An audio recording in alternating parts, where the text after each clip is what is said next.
Would you mind bumping down the air a little bit too? I think I'm still fevery from COVID, just to like 70. You are live. I'm just waiting for the chat. Dave says I'm live. The chat's here. Hi, everybody. I'm going to talk like I'm live. Would you mind hitting the air for me? I'm so sorry. Just down to like 70 would be good. I'm fevery. Karen doesn't see her. I see the chat feed. You see the chat feed, okay. I do.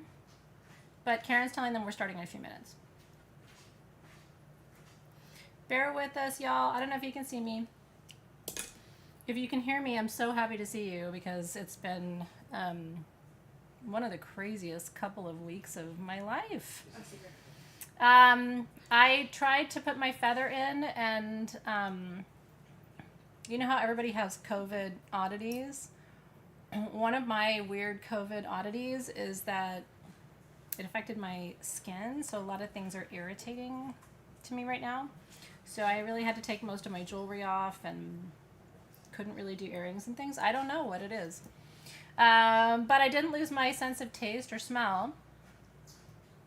But I will tell you, I am 75% back. I would not say I'm 100% back.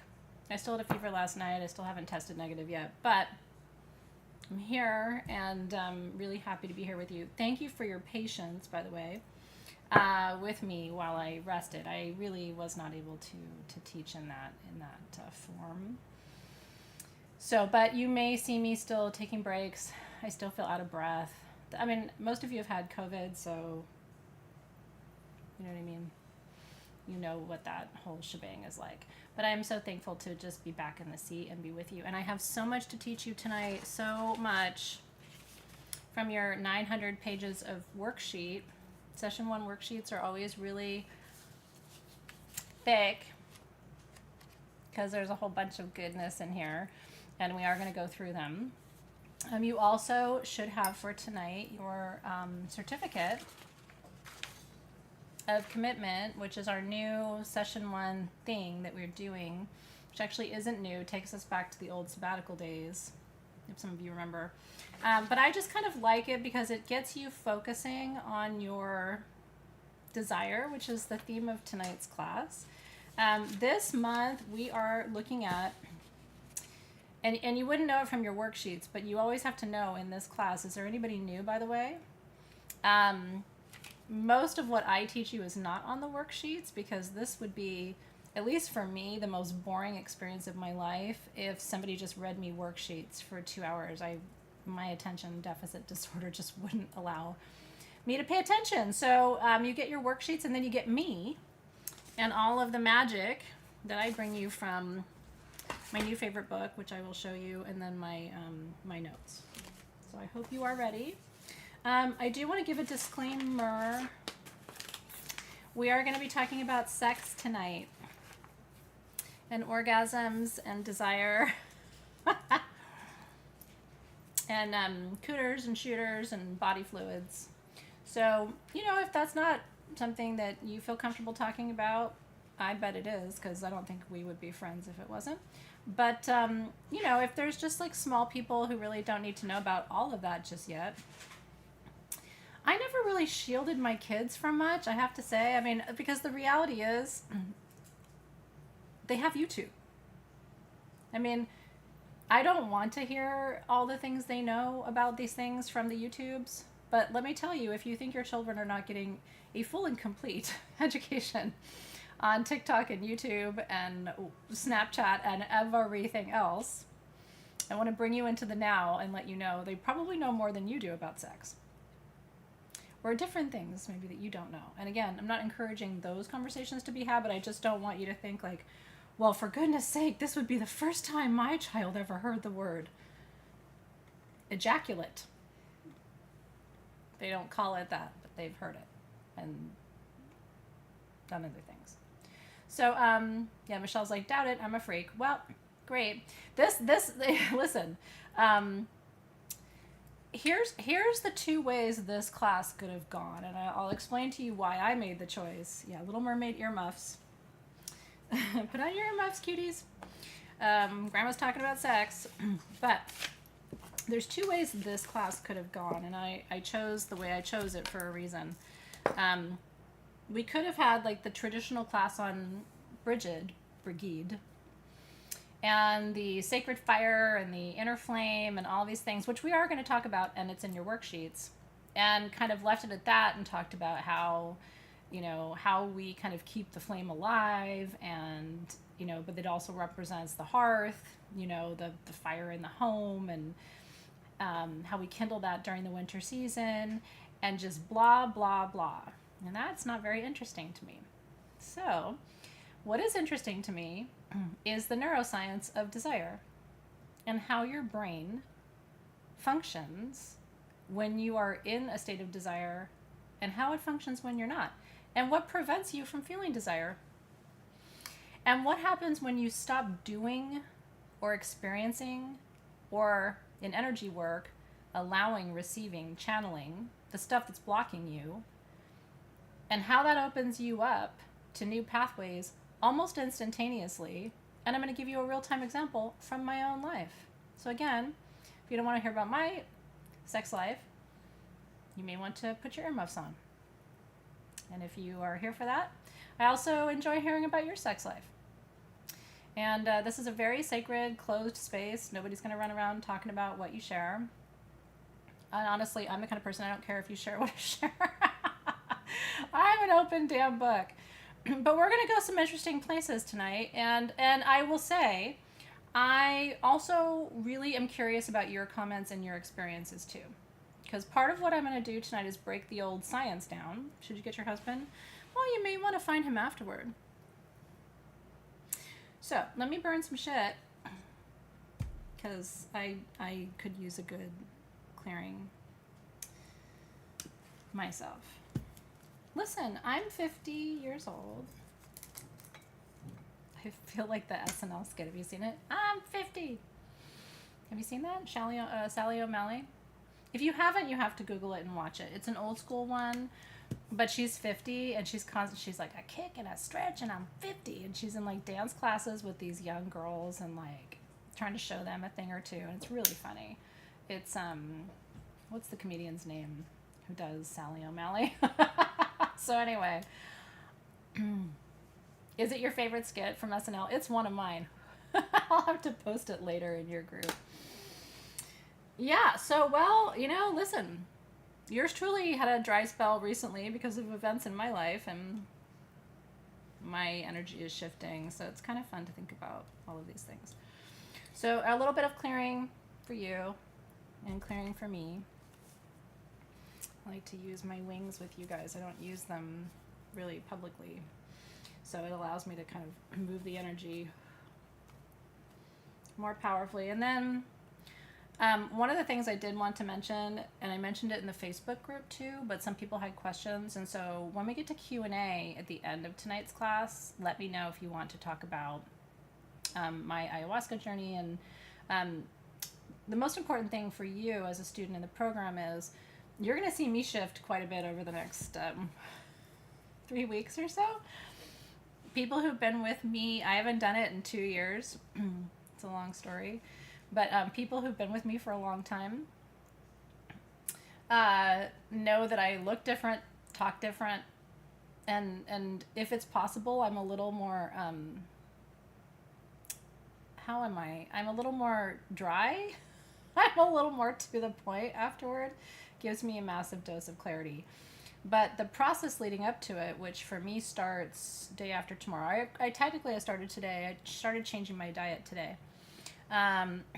It's a very strict diet. And that's the one thing that people don't want to do, is they don't want to let go of. She shut my music completely off, by the way. Would you just turn it up just a little? Yeah, it's weird. I always have to have music on. I am a little honey badger, and then she goes away. She's with me for like 6 to 8 weeks, and then she's gone. And let us know if the music gets too loud. But yeah, I look different, I sound different, and I am so ready. And I have had this appointment for a long time. My person books out months and months and months in advance, so I feel honored to even be on his schedule this year.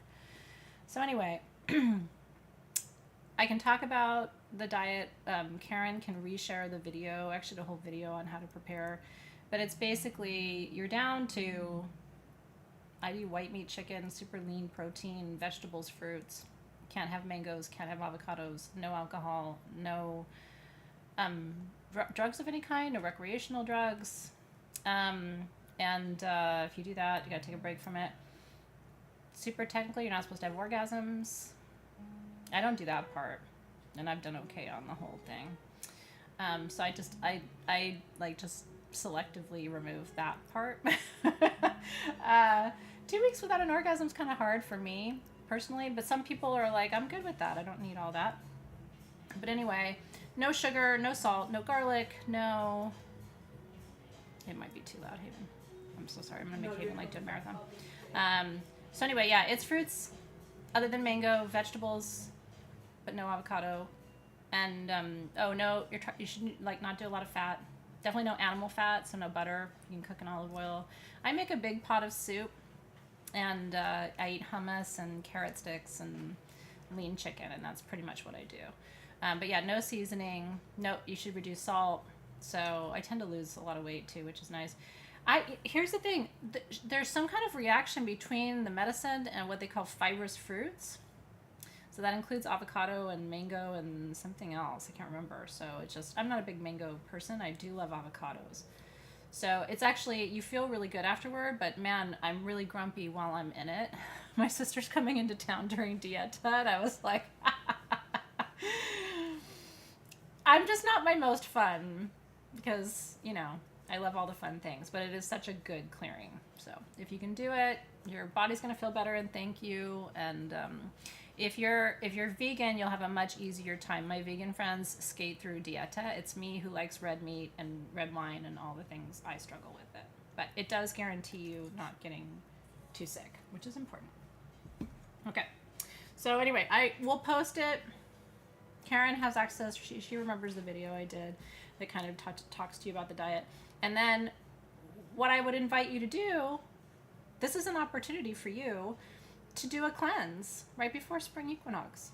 Maybe you've been wanting to do a cleanse but you don't want to do it alone. Some people have told me in the past it helps them to know that I'm doing it. So like when it's hard and you really want that thing that you're not supposed to have, like no chocolate, all the things, you can think like, oh, she's not having it, I won't have it. I do better when I'm not doing it alone too. So we all kind of hold each other accountable. But I am strict AF because I just have had too many experiences where if you're not, it's just not a good thing. You can have bacon afterward. So yeah, so if you want to do the dieta with me, I'm starting really hardcore this coming Friday where I just cut everything out, and that'll give me a solid 9 days with nothing in my system, because you want all the residue of all of those things out of the system. So, but there's some good, like I do a little peanut butter when I'm really craving something yummy. I have gotten away with sugar-free popsicles if I really am craving something sweet. I can do nuts, so I do pistachios and different things, so I can teach you about all of this if you're interested. Okay? No coffee, no caffeine. That's the hardest thing about the whole dieta for me is I have a headache the whole time because I drink Diet Coke and coffee, and I just do. Now I'm more into tea than coffee, but I'm still drinking caffeine. So I always have a withdrawal from the caffeine. That's the only thing I struggle with. I can give up alcohol. I do love some indica cannabis. I can give that up, but the caffeine, isn't it funny? Like that's where I get stuck. And God, I want a steak so bad afterward. I usually have a steak like a night or two afterward, a big one covered in butter and fat and love. So anyway, we can talk about it. So tonight's class, I'm so excited. I have so much to tell you. It's like, how am I going to jam pack it all in? We'll go as far as we can. What's really cool is, so, our schedule got compressed because I had COVID. And like I said, thank you again for your patience. There was nothing I could do, obviously. And my daughter had it the same time I did. So I was sick as a dog and taking care of her, which if you've done that before is really hard. We binge watched shows and neither of us had an appetite, so it was just not fun. Anyway, we're both on the mend. So now that I'm back in seat, we have class today, session 1. Wednesday is session 2. Sunday is session 4 at my house. And then next week, is it Wednesday again, Haven? I think it's Wednesday. Next Wednesday, which I think is the last day of February, is session Yes. 3. So we're going a little bit out of order just because the session at my house should be session 4. And I actually think what I'm going to do, can you let me know if you like this idea and then I can play with it? I need to be on dieta at that point. I was thinking about making my detox soup with you. Does that sound fun? And like we would pick herbs in the garden and like make the whole yeah, okay, Haven's into it because she's probably gonna be there. So Haven or Jared is gonna be there. So okay, so anyway, if talking about detox and spring cleaning for your body sounds good, I need to make the soup and I'll wait to make it with you. I think that would be really fun. And we'll talk about the different properties of the different vegetables, the different vitamins that they bring. Because the crazy thing is, I resist this diet with all my heart. But afterward, like my hair is shinier, my skin is clearer because I still break out, I still have acne, and which what the fuck at 50, but I do. Honestly, I was totally broken out during COVID because I wasn't washing my face every day, and if I don't wash my face every day, I break out. So, it clears up my pimples. Like, I don't know, I look younger. So I fight it all the way. And then afterward, I'm like, I'm so happy to do it. So we can do a little detox class. And it'll be really fun. And then you can add, if you're not doing the whole thing, you can add sausage and chicken. And I might add a little chicken breast to my soup, to be honest, for protein. I rely a lot on beans, so you're going to see me heavy on the garbanzos, the kidneys. I love cannellini beans, which are white kidney beans. So, Karen, what I think would be cool is we could put up a little like detox soup supply, recommended supply list for Sunday, and then we'll make it together. And I'm going to teach you how to season soup without garlic and salt, which I believe you can, but you got to go with me. It's a little bit of an alternative approach. Okay? Sounds good. Yeah, so I'll get you a shopping list. What I would really encourage you to do, if you're like me, you have a canned food cabinet. Do you not? Do you have canned food? You got stuff in there. Like dig that shit out and let's use it, right? That's what I recommend. So, yeah, you can use a very light pink salt, which is so much better than, you should not use table salt in your food. It's just, it's not the best salt for you. So, very light Himalayan is okay. Yeah, it's your pantry clean out. We should call it the pantry, Laura Lee. We should call it the pantry clean out soup. You're going to lose weight. It totally de-bloats you. It improves your circulation. Your skin's going to be brighter. You just are going to be grumpy if you're like me, but we'll get through it together. Okay. Now, there is actually, I couldn't believe we had this from the last time I brought it to you, Dieta perfume, which is all of the cleansing and clearing and detox oils that I like to use and anoint with as I'm going through the process, because it also helps with cravings. So Karen will show you that. Those are over at SG. And we have a little fun enter to win for you that I brought back for you from Tucson that I will tell you about when we're done tonight too. But I want to dig in and get to class. We have a lot to talk about. Okay. I can't do salt. I don't. I mean, you've seen me cook before. I'm not a big salter of food. I don't think it's how we're meant to do it unless you're using really good, like I said, pink Himalayan salt, which does not have any adverse effects on me. But the minute I pull out that Morton's shit box, it's like my whole body just reacts to it. So anyway, what you can do, and if you don't want to do the full detox with me, cut back. If you have 2 cups of coffee in the morning, try having 1. If you have 2 diet sodas during the day, try having 1, right? Just it's a really good exercise in just seeing how your body responds to a cleaner environment, a microbiome. And then you might find you want to do it off schedule, like, whoa, I think I want to go make the soup and do that again. And the good thing is you can have as much of the soup as you want. Some days I have 3 big bowls of the soup in one day for breakfast, lunch, and dinner. I do hard-boiled eggs, which just for me are easy. It's a good, clean source of protein. And since I can't do avocados, that's my backup. So we'll talk about it, okay? All right, so I'm gonna be a little bit kind of all over the place tonight, but I think it's all gonna make sense in the end. And if it doesn't, we'll just blame it on COVID brain. I'm like, I get a pass to not make sense tonight because I do. Okay.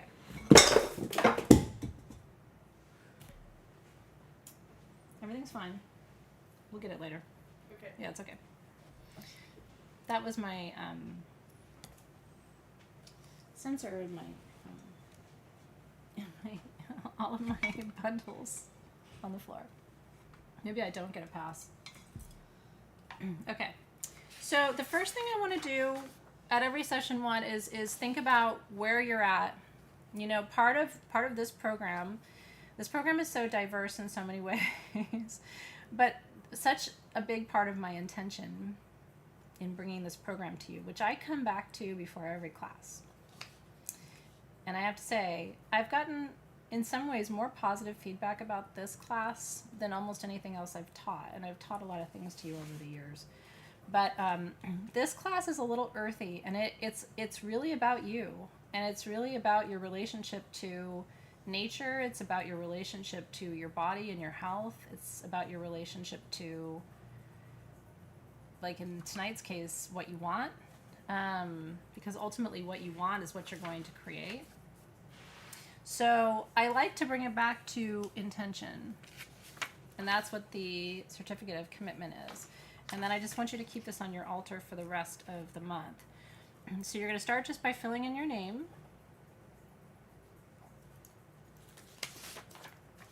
Moi. Commit to my learning, development, healing, and growth in February 2024. So we are here now. Specifically, I seek to blank, blank, blank, and blank with the support of my community and spirit allies, and then you sign it. So it gives you space for 4. You don't have to have 4, but what are the 4 energy streams? Other names for that, destiny lines, frequencies, are you intentionally aligning to this month? Mine are quite different from January. My January one is here. I've been calling it my bow, my book of wisdom. Yeah, it's a little different this month. Last month was heal, enjoy, multiply, and love. And I signed it on the 10th of January. It feels like 600 years ago. So this month, just take a minute to write yours down, and then we can talk about it. Georgie said this month isn't printing right for you, so we'll take a look at that too. Okay.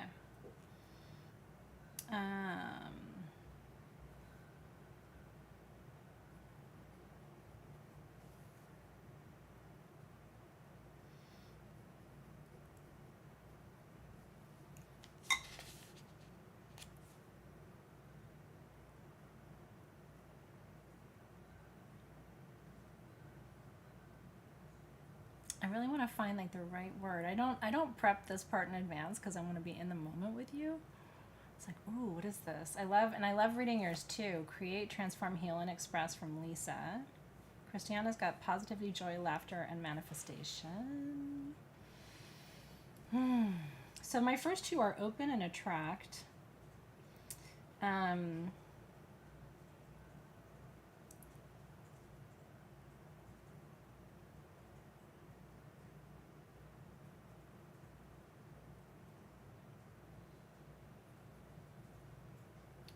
Consummate and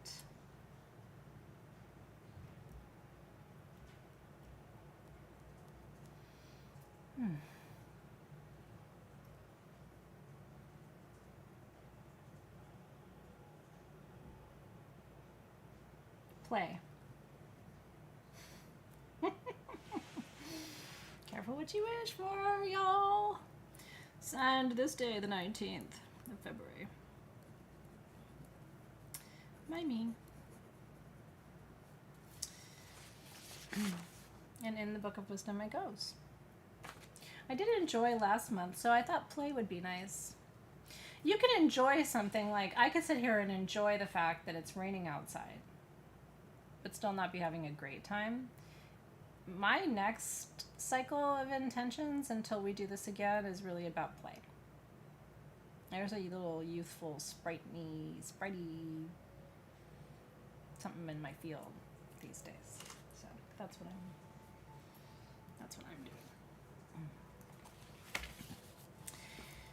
doing. Despite having been sick and going through a lot this year, my life is pretty good right now. I hope that yours is too. Cheers to that. Diet Dr. Pepper cheers, which I won't. I'll probably cheers you with diet soda one more time on Wednesday, and that's it. Oh. Reveal, revive, be humble, kind, patient, and open. My play feels energizing, doesn't it? There's other words, but I want to be very specific. Okay, so tonight's focus is, we're going to talk about Brigitte a little bit, but not too much, because session 2, I don't know if you've had a gander at your session 2 worksheets, but we're really getting into the goddesses and archetypes of the inner flame and desire on Wednesday. And so I don't want to get too far down that rabbit hole and kind of be redundant. And I did want to make sure you saw, did you see the flash tattoos? I don't know if they're available yet, do you know? Yeah, there's some. You have some, right? Yeah, but for them. They should be. Yeah, because I went live with them. So yes, they're available. Did you see? I didn't have the bracelets because this is my first day back to the office, but you best believe these are going to be wrapped around my ankle tomorrow. I like to wrap these ones around my ankle, and then I'm thinking like putting these on the tops of my feet. I don't know. I also think this could be really sexy, this little trio right here at the base of your spine. Just for you. Or not. I leave the rest to you. This is part of my play. You're in your cart? Well, tonight's a good night to shop, and tomorrow, because I have something special for you, I have these little garnets I have to show you. I brought these home in my suitcase from Tucson, and I hadn't had a chance to show them to you yet. Oh my God. These are hand-cut and faceted pyrope garnets, which are for magic and love. I feel like they are the ultimate pomegranate seeds. And I have 12 of them. So if you shop and you put the word garnet in your, let me not fuck this up, you put the word garnet in your notes before midnight tomorrow, I'm sending those little bits of magic to you. They're really pretty. I would have it made into a ring. It's actually the perfect size. I love little like rings that just have a little stone in them like that, or it'd be a great, really sexy thumb ring. You'd want to set it the other way, but do you see it?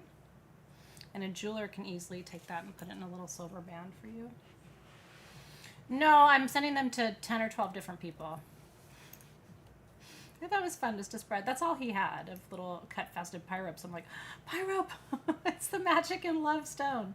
So yeah, but usually we do one giveaway. It's kind of nice to have a dozen of them, so enjoy. Okay, shall I dive in? So if you're new-ish, I'm not going to look at the feed too much for the next hour. I'm going to talk a lot, and most of it's not in your worksheets, but we will go through the worksheets. We're going to burn some shit. It'd be great if you could light a charcoal disc, only if you want to do this part of it with me. And what we're going to be burning are little bits of the 3 vials of herbs, and maybe even a drop or 2 of some of the oils. Although, as you know, we will work mostly with those ingredients during session 3. And then once you putting them into your book, and then at the end of session 3 is when we make our incense out of anything that's left, and we'll burn that together. So, but I want you to experience them a little bit tonight. Each one of them. So let me tell you a story. Gather around, children. Okay, so, big surprise in my life, I have gone through a very difficult breakup. And it'll actually be 2 years in July. So it's not like it happened the day before yesterday. It's been going on for a long fucking time.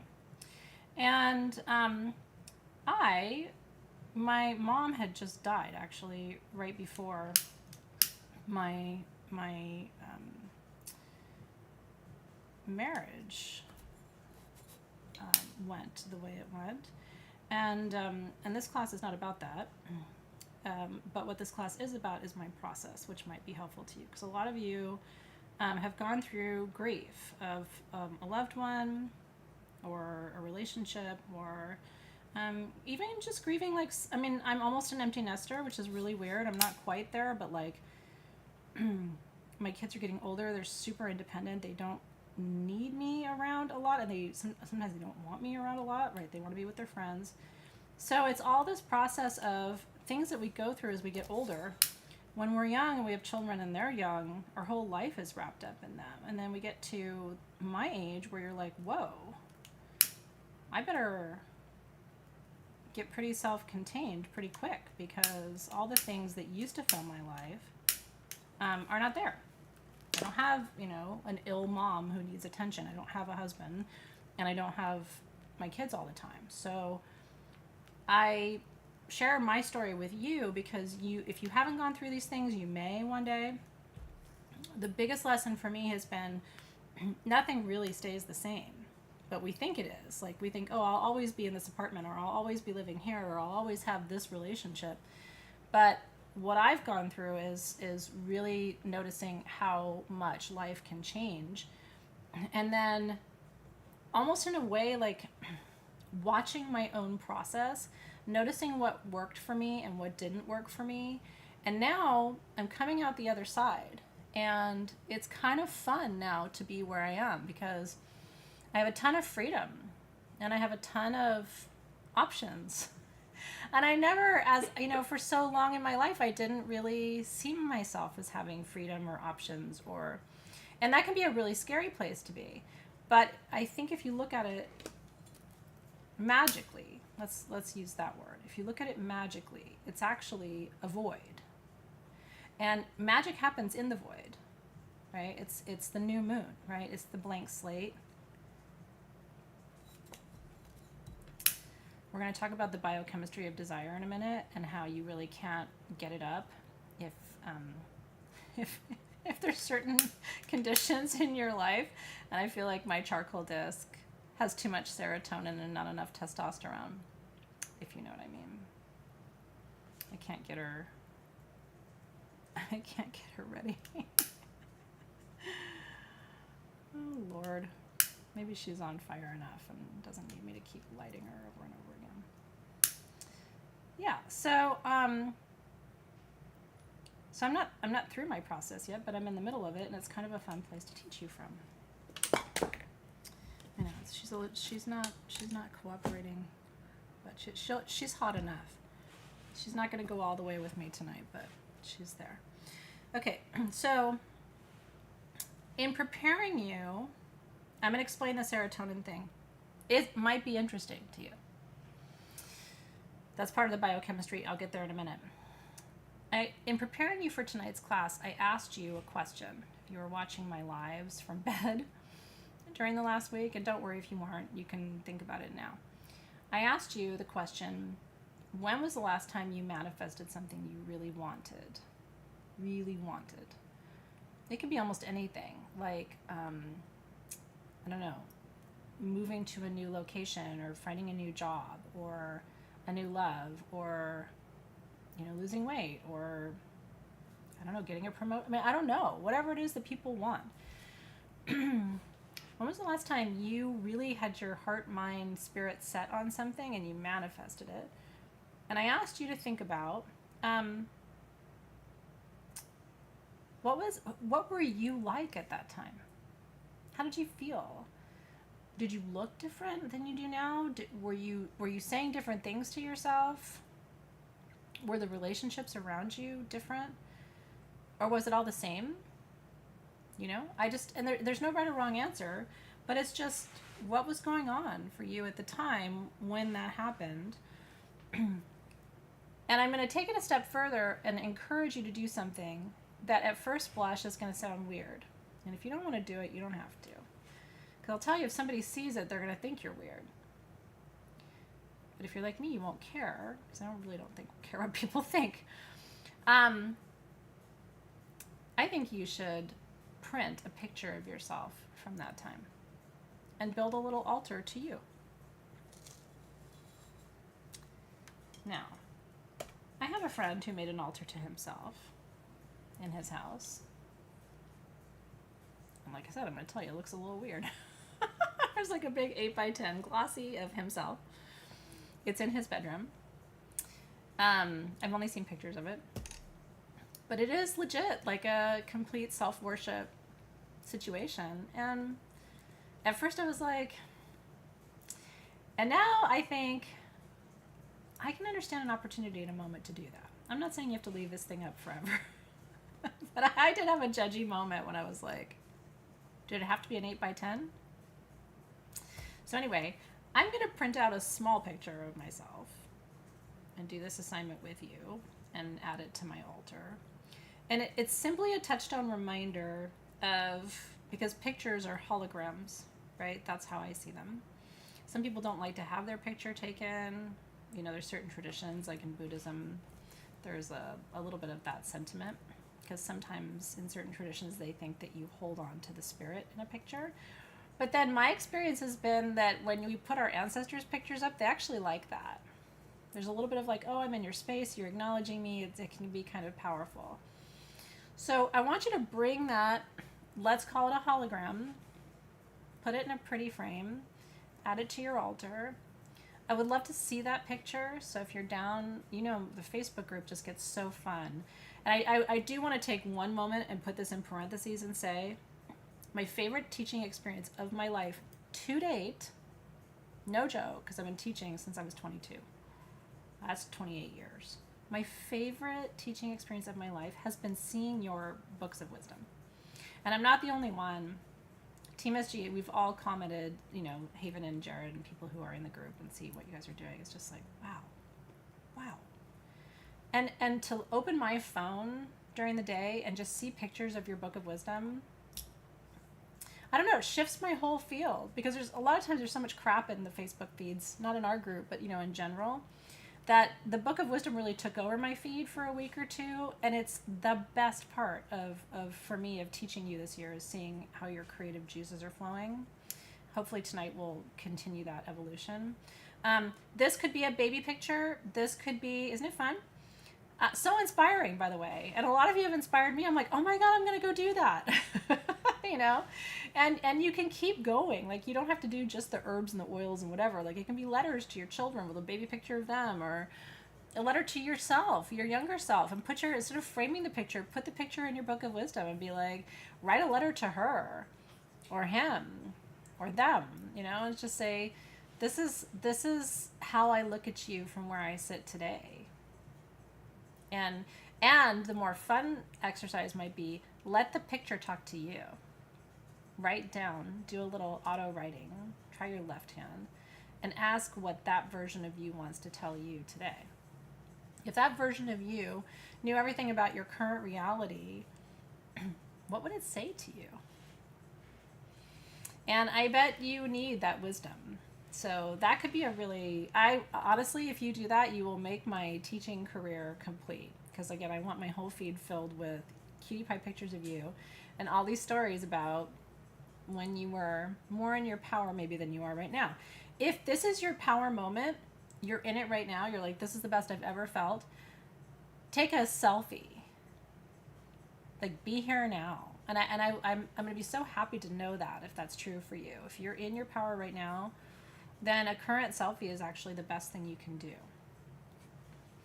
Mine is going to be a couple of years old, but I haven't decided which picture yet. So anyway, you guys can sort that for yourself.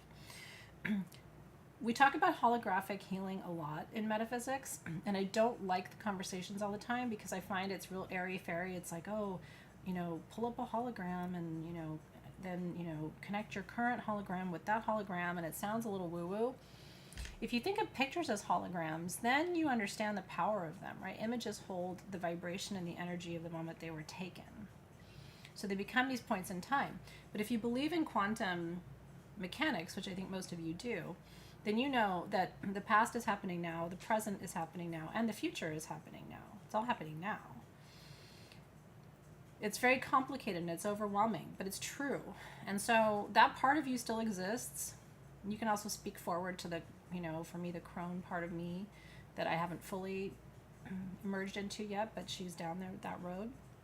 I can dialogue with her. But for this part of the conversation, because we're talking about desire, and to some extent we're talking about sexual energy and creative energy, I really want you to think about childbearing years energy. And if you're outside of those years, I don't think any of you are pre-childbearing in this program, but if you're past the childbearing years, what I think is really powerful and what I think is the ultimate anti-aging serum is to work with the energy of those years, to consciously continue to integrate that frequency into where you are now. Not to go back in time and not to, avoid the aging process. But there's a youthful part of you that a lot of us, I think, as we get older, we feel like it's not responsible to, indulge that, or it's not who we are now, or I'm older and wiser. Like, we have all of these sayings, right? But the reality is that creative generative force, which is so connected to our life force, whether we like it or not, right? It's connected to our physical capacity to create. And it doesn't matter whether you have a womb or not. It doesn't. It's about the energy of a time when you were in that generative space and being able to tap into it. And like I say, photographs are a really tangible way of doing that versus just meditating and connecting and aligning. You can do that too. Now, I'm going to take it a step further tonight and talk about sex magic. So give me a minute, we'll get there. So, this is the power of living with a question, which is what I invited you to do for tonight's class. And the question is, when you were at your highest creative potential, which could be now or in the past, how did you feel? How did you look? What were you thinking about? What were you focusing on? And interestingly enough, one of the juiciest parts of this is, what were you not focusing on? When I look back, when I look at what I'm focusing on right now in this part of my life, those are very different things than I was focusing on when I was at the height of my creative potential, which for me has not been the last year or two. But I'm edging back into it. And I'm actually edging back into it from a different side of the diamond, if that makes sense. Like, it's not, I don't come at my creativity the same way. I'm finding new pathways into it, which is exciting. It's almost like I'm learning myself again. But that's that beginner's mind that I told you is such a critical part of your learning experience this year. How you come to creativity at 25 or 30 is going to be different, at least for me, than 35, 40, 45, and now 50. And I'm sure my creative process will shift again as I get to 55, 60, and into the years beyond, right? So, again, whatever that height of your juice, when you were super juice, which could be right now, how were you coming at creativity? What was your process? And you don't have to answer me or anyone else. This, though, I think should be a conversation with yourself in your book of wisdom this month, if you're open to that. So I want to inspire you, right? Yeah, it's 70, right? And by the way, 70 is the new 50. I mean, one of my role models for life is Stevie Nicks. How old is she now? That woman is hot and fully in her power, right? So I posted a video of her last night that was recorded, I think, 10 years ago, but I think she was at least 60 then, and it's like, God, she's gorgeous, in her power. And probably more so than I look at pictures of her at 25, and I just look, she's like so cute, but she's not like all hail the queen. Do you know what I mean? Like, there's a different vibration to her now. Let me give my lungs a sec. Okay. So, I want to talk about the word desire. And we'll get into our worksheets. But I have pages of notes and then all the worksheets to get through, so just stick with me. She's 75. God bless America. Holy shit. All hail the queen. My lord. I mean, just this could be a whole class in itself. If all of my dreams come true, one day Stevie will be sitting here next to me and I'll be like, you tell them. I'm gonna stand aside and let you explain magic, right? Cher 77, her boyfriend's like what, 25?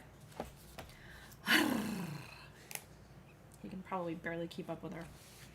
Okay, Desire. Can I go geek on you for a second? Let's go to the roots of our words. I feel like I should put my glasses on and look really academic. And now we shall talk about the roots of your words. Desire comes from two root words. De, from sire.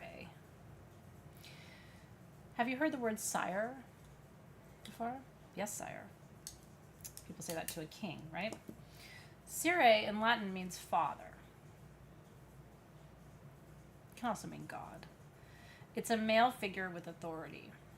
So one of the roots of the word desire is something that either your father or God told you to do or want. Interesting, isn't it? So I think about desire and I think about like sex and passion and creativity and travel and wants and lust and all the things, and then I don't think about my dad. And I don't really think about God. Except that's what the word means. Now, there's two ways to go with desire, okay? Still de meaning from, sire, which also means star. Think of the word Sirius. Star Sirius, Sirius, from the stars. I know, sorry, that was gross, but I had to say it. It's Latin, I didn't make it up. So that feels better to me. I can play with the idea that the things that I want come from the stars. That's a little easier for me than thinking that they come from my dad or God or a king. Or that a man. That's the feminist in me. The patriarchy, being told what I want, right? Rather than having that come from within. Okay, so I choose to sit with the stars and go with that whole theory. But there's, like I said, the two ways to look at that. Now, in ancient times, the reason why the star theory is actually more accurate, and this is according to history, is that you know that star divination, stellar divination, was actually one of the ways that our ancient ancestors used to divine and predict the future. So they would look at the movement of the stars and shooting stars and the timing of different movement of constellations and make meaning of that. So they really did believe that what you want is aligned with the cosmos, okay? I believe it is too. I think there's so much more to desire than any of us understand. I do. And honestly, like when people ask me, do you believe in magic? Like really, really like off screen, low key, do you actually believe in that? Is that just who you play on TV or whatever? And it's like, no, I legit believe in magic. I've seen so much weird shit down to the last couple of months. I had a totally life-changing experience after the Leo full moon, which we were in Tucson for. And have had this whole new wave of desire and connection come through my life that was like out of left field, totally unanticipated, and has like completely revived me in a way. And it literally, so at that full moon, normally at the full moon, I don't sit down and write a whole bunch of intentions. And they weren't really intentions. I wrote down something like expressions of light. I don't remember what I called my journal entry. It was the night before the Leo full moon, and I wrote, if I could fully express my light right now, this is what it would look like. And I thought, at a Leo full moon, like, when is there a better time to do this? And I didn't even talk about it during the ritual. So I wrote this all down, like, that my expression of light is full of desire and passion and intimacy and connection and lust, and like, it's just who I am at my core. Like, when I'm really in my power, I'm really lusty. And have a really high sex drive and just all the things, right? I don't have to You can leave something to your imagination. And literally then this door opened and I was like, well, hello. So I'm having my first experience of re-entering emotional and physical intimacy after a really long time of not engaging those energies. And it's having it's like I can sense a shift in my hormones, even though I don't do hormones. I can sense a shift in my sleeping patterns, like I'm sleeping better. I can sense a shift in my energy. I'm a little bit calmer, like not as resistant to things, because there's this aliveness. Now it's having the same impact on the other person, which is very interesting. And those are some of the conversations we're having, because this person was in the same rut for the same period of time and had the same kind of awareness and actually initiated the contact. I didn't initiate it. So it's a fun thing, and believes in magic. So it's a fun thing to kind of explore this with somebody who also was like, yeah, I mean, truly for the last year and a half, almost 2 years, have felt completely cut off from desire, intimacy, passion.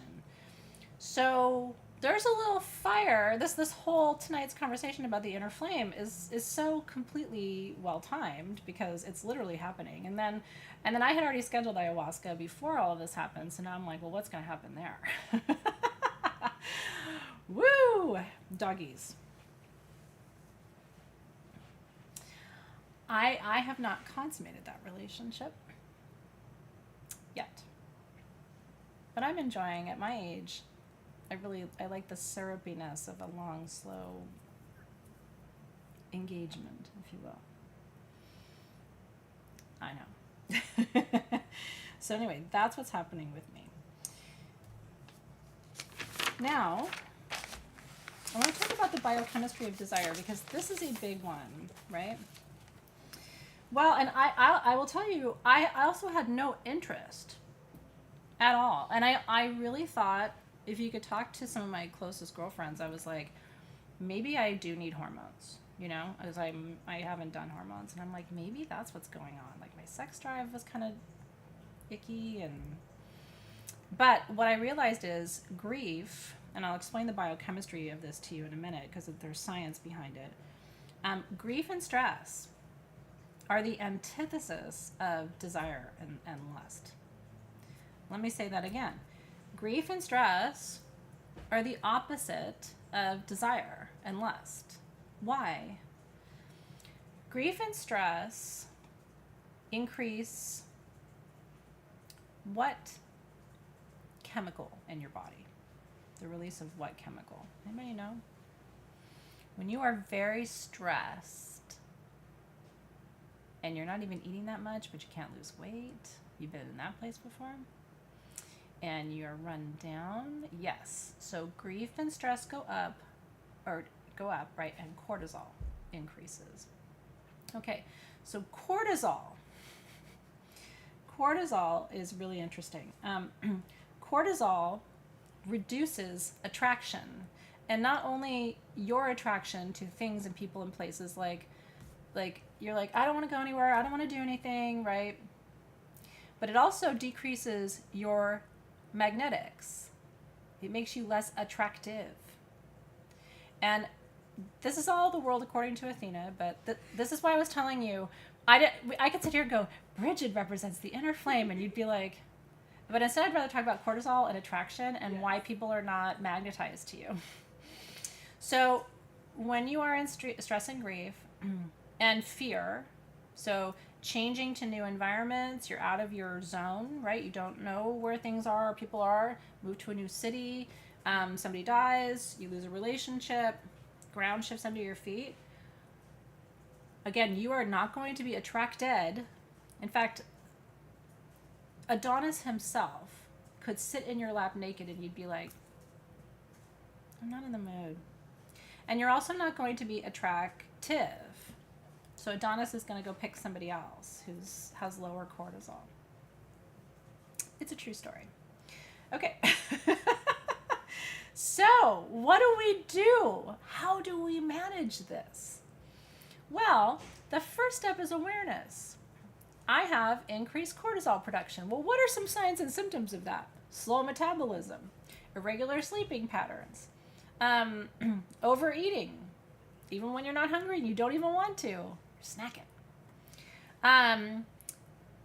Feeling fatigued all the time. Everything wears you out. Also noticing that no matter what you look at, social media, videos, movies, nothing is holding your attention, right? These are all signs of increased cortisol. So I'm going to break down the neurotransmitters in your brain and how they interact with cortisol. And I'm going to give you some suggestions of things that you can do to shift all of this, okay, without medication. Because certainly there are ways that you can go, things you can do. I try to give you like the magic. And then I'm going to introduce you to the herbs and a little process. And then we're actually going to do the journey on Wednesday. So I'm really excited about all of this, and I hope that you are too. Aw, Jeanette. Well, I mean, that's kind of how I was feeling. Honestly. Like, does anybody see me? Am I even still here? Right? You start to feel kind of like nobody sees you. And it's harder to see other people when you have this level of cortisol. Okay, so let's talk about it. Dopamine, oxytocin, serotonin. These are neurotransmitters in your brain that govern attraction, desire, and attachment. Okay? Now, here's another little fast fact. And again, this is science, okay? Some people take antidepressants, SSRIs, selective serotonin reuptake inhibitors.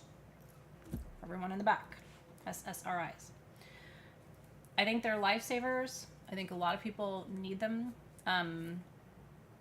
To be honest, I thought about taking one right after my marriage ended, but I didn't, partially because you can't work with plant medicine if you are on them, and I didn't want to take that off the table for myself completely. I also wanted to kind of explore some more natural alternatives, but I have no judgment against them. One thing to know, what do they do to your sex drive? Right? SSRIs decrease libido because increased serotonin is associated with decreased libido. Okay? So I'm not encouraging anybody to not take SSRIs because, like I said, for quite a few people in my life, including in my own family, they're lifesavers. So you will never hear me critique them. I think they're very important for a lot of us. So that's not my point. But my point is awareness is the key here, right? So if you are taking the SSRIs, doing a little more magical work, like I'm going to teach you tonight, could help, okay? Also becoming aware of the process, aware of your body, aware of your thoughts, aware of your focus and your attention will help, because I think everything is energy at the end of the day, okay? Too much cannabis also can reduce libido and also function. So, as with all things, moderation, right? I think it's really important to look at anything that you work with that modifies your relationship to neurotransmitters. Okay. So serotonin actually helps your brain feel the way you feel after you've had an orgasm. You know, that kind of like, it's not the, it's the, so a lot of us want the, like just Teflon coat me a little bit, make me relaxed, right? But then we're like, how come I don't feel the, and that's because dopamine.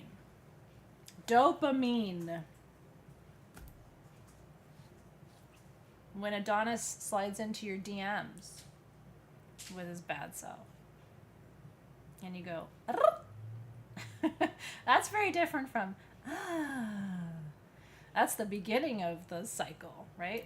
So now dopamine, honestly, we get dopamine sometimes even from social media. Scrolling can help you to release dopamine into your system, right? So the neurotransmitters get activated through all kinds of methods and channels. And we don't want to chase dopamine. Like, Music helps too. Everything in moderation, right? We don't always want to be on the edge of an orgasm. Do you? At 2 p.m. on a Monday when you're in a product meeting with your team? Not today, but like tomorrow, right? So we want to have those moments, but we don't want to chase those moments. They're sweet because they're not they're sweet because we're not in them all the time. Now, oxytocin, which is released during orgasm and it's released during breastfeeding. I loved nursing my kids. Is the attachment neurotransmitter, right? So it's like, I love you, I want to be with you, right? Anything you're orgasming on or breastfeeding is going to make you feel like you want, like that's your thing, that's your person, that's your child, that's your attachment is attachment, right? So we tend to, if we have like a very non-intimate sexual experience with someone, we tend to not feel super attached to them. That's how you stay detached. It's when you start, kissing, and which releases oxytocin, and orgasming, and then that's when you start to feel the clingy and want to be with you all the time, right? Yeah, they say that cat biscuits, for them are releasing oxytocin. So I'm heavily biscuited in my life, so I like to think that I'm Smudge's center of oxytocin hits. Okay, so how do we play with all of these things? There's certain parts of this you can control. You need to reduce stress in your life. And no matter who you look to for guidance on this, right? I look to, certain psychologists who have influenced my thought process a lot. This book that I wanted to show you tonight, The Physics of Consciousness, has been, and it's by Ivan Antic, has been an interesting ride for me.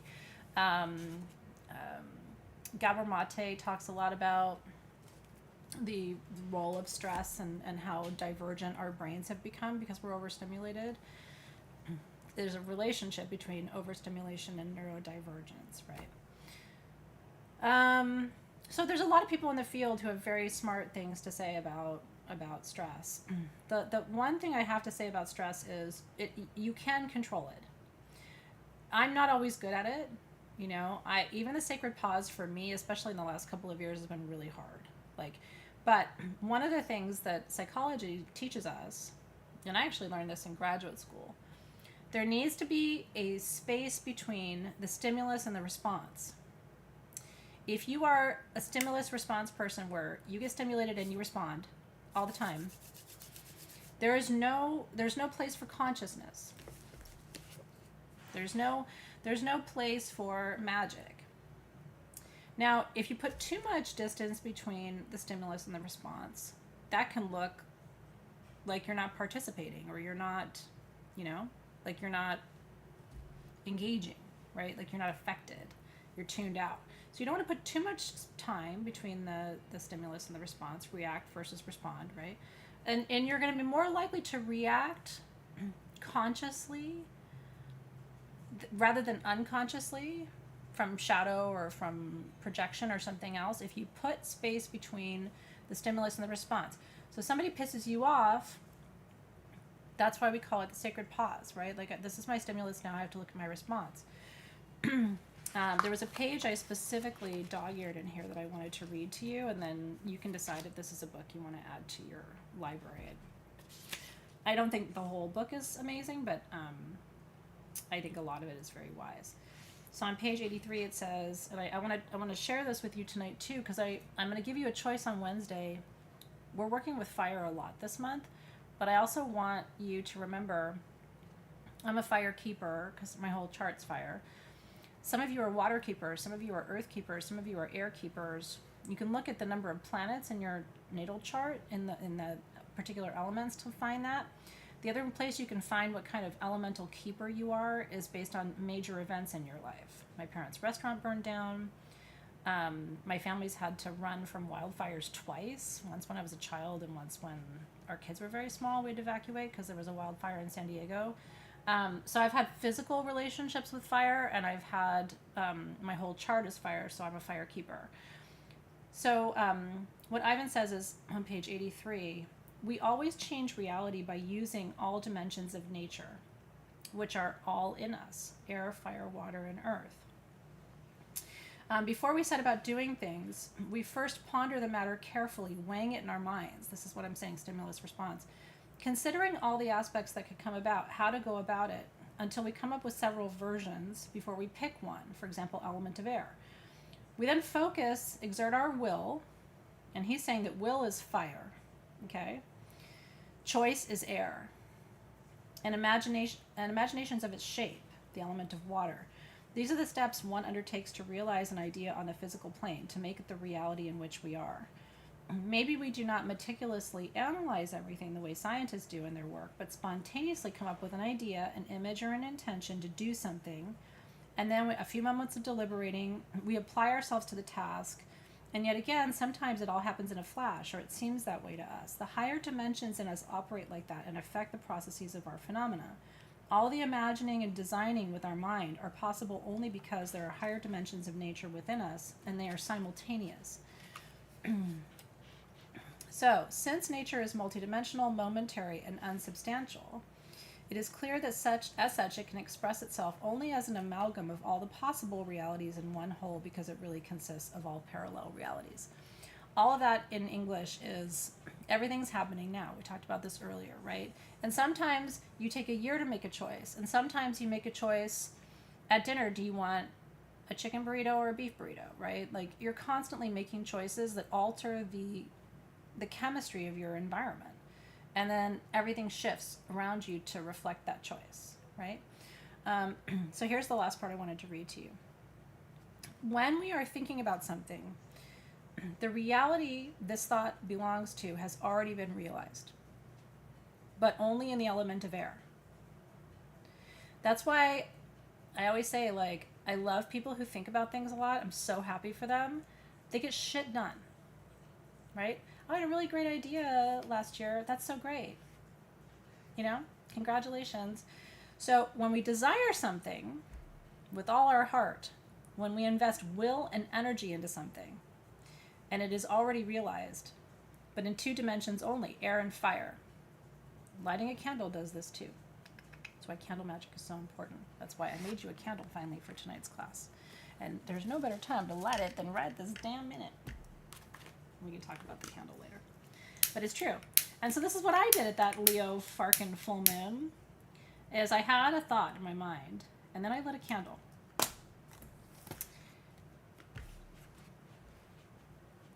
Practicing what I preach. When we fantasize about something, this is where it goes to a different level. So now we've thought about it, and now we know we want it. When we fantasize about something, the reality of that image has already been realized. But now in the element of water, which is the astral realm, only if all of these elements are united in one whole will this reality be realized on the physical plane. You have to think about it, you have to want it, and you have to fantasize about it. I hadn't been doing that third thing, because honestly, I hadn't been fantasizing about shit. Seriously. So I went from thinking about it to like, ooh, I do want that, to wow, I need to be alone with myself for a few minutes. And yes, this is where the conversation about sex magic comes in, because if you think about it, want it, fantasize about it, and project either the image of that thing or the word of that thing at the moment you orgasm, that is the fourth element. That is the union of the four. We can talk about this as much as you want or as little as you want in Q&A. I imagine this will come up at other times during our conversations together. Suffice it to say, it's harder than you think. Because when you're really about to do it, not even do it, you're about to come. Do you really want to think about a house? You know, on Orchard Street or Orchard Avenue or wherever you... Do you really want to think about a BMW? Do you really want to think about Joe Bob? I mean, maybe. I mean, honestly, probably, right? If Joe Bob is like what you're clawing after, it's really hard. I encourage you to spend a lot of time tonight trying. After class is over, I won't be there to coach you, but I will have taught you well this evening, and I would encourage you to give it a go. Now, yes, are there layers of other things? Sigils, people pronounce it differently. Yes, so you can start making symbols for it, right? I was joking with my friend, I'm like, when we were young, we used to write the person's name on our notebook and stuff. Again, I don't recommend doing this. Okay, let's put it this way. Don't write Joe Bob's name on your notebook if Joe Bob is married and doesn't want you or doesn't know you. That is against free will. But if Joe Bob is like, hey now, and you're like, hi Joe Bob, then you can write Joe Bob on your notebook all you want. There has to be mutuality in order for you not to invade or violate free will. I know this is super magic 101, but you know what? We all need a reminder of it sometimes. So am I taking you back to Hogwarts? Yes. But you know it's true. Okay, so practically it means that on the physical plane we should be in tune with our ideas, with the reality we wish to see, and to act as though it has already happened. In this way we realize higher dimensions on the physical plane. Here we have to, at least seemingly step by step, act as though we already have it. That this reality is present. That is how we attract it into our life. The only obstacle on the physical plane is if, with our conduct and our work ethics, we are not suitable and worthy enough to accept a different kind of reality. To see it as though it were already here. Our acceptance is the biggest problem, not the new reality, for it is available and already present as an option, or you would not be thinking about it. Do I need to read that to you one more time? This is kind of a hard pill to swallow, but I believe it. The only obstacle on the physical plane is that we may not think we are suitable and worthy enough to accept a different kind of reality. So that's where I was. Maybe it's all over for me. I'm getting older anyway. I'm not having any more children. But on a fine evening, I would really like that. In fact, I'm going to lay here and really do some magic with it. Light a damn candle. I'm going to have an orgasm. And in that moment, I'm going to call that energy stream in, and I swear to God, what happened afterward is pretty crazy. I don't always have this type of experience, but I don't always do this kind of magic either. And I also think the timing of it at a full moon was pretty divine. So I'm going to continue, but I bet you have questions, and I don't know if I have answers, but I have more to tell you. The focus of Wednesday, by the way, is a subject called entrainment, which is the metaphor I like to use, and I made it up, but it's really important, is how you think about, if you can't summon this within yourself, if you're where I was 6 months ago or a year ago, and it's just like, I can't even get there, what really helps is archetypal work. So you think about someone, or even a goddess, like we're going to look at all the fire and sex goddesses on Wednesday and talk about them. It's in your worksheets. And I like to say, it's pulling your cart up next to that energy. You're not taking gas out of its fuel tank, right? We're not harvesting energy from people. That's a violation of law, right? Of the code of ethics, really, of the universe. But you can pull your car kind of up alongside them and feel, my hands even like get warm when I do this exercise, and kind of like feel into it. So it's like, I really thought about women in my life who embody for me like really earthy but mature, sexy, magnetic stuff. I really thought about those women, and I've got quite a few, and they're such great role models for me. And I really was like pulling my car up next to them, and it's like, how would I look different or feel different if I felt worthy of this kind of experience, if I felt ready for this kind of experience? And it's crazy how, again, it's all of a sudden this like click, click, click, click, click, click. You can see the universe like moving things around, and sometimes almost spontaneously, to help you manifest these experiences. So, I do want to show you your tools for tonight and do a little magic and go through your worksheets, and then I'll turn it over to Q&A. So I have a little bit of a ritual to do with your herbs tonight if you're down. And my desk is a little bit of a clutter field, so let me move some things around. We're in the process of getting me a bigger desk because we have so many different funhouse things this year and there's just isn't enough room. So I'm gonna change the product camera. And everything I just talked about will be in your notes. Actually, that's not the one I'm looking for. This. So you don't have to feel like you have to rush to write down the book title or Athena's Guide to Manifesting Joe Bob. Will help you in your notes. Okay, so I want you to turn first to page 5, please, in your worksheets, which looks like this.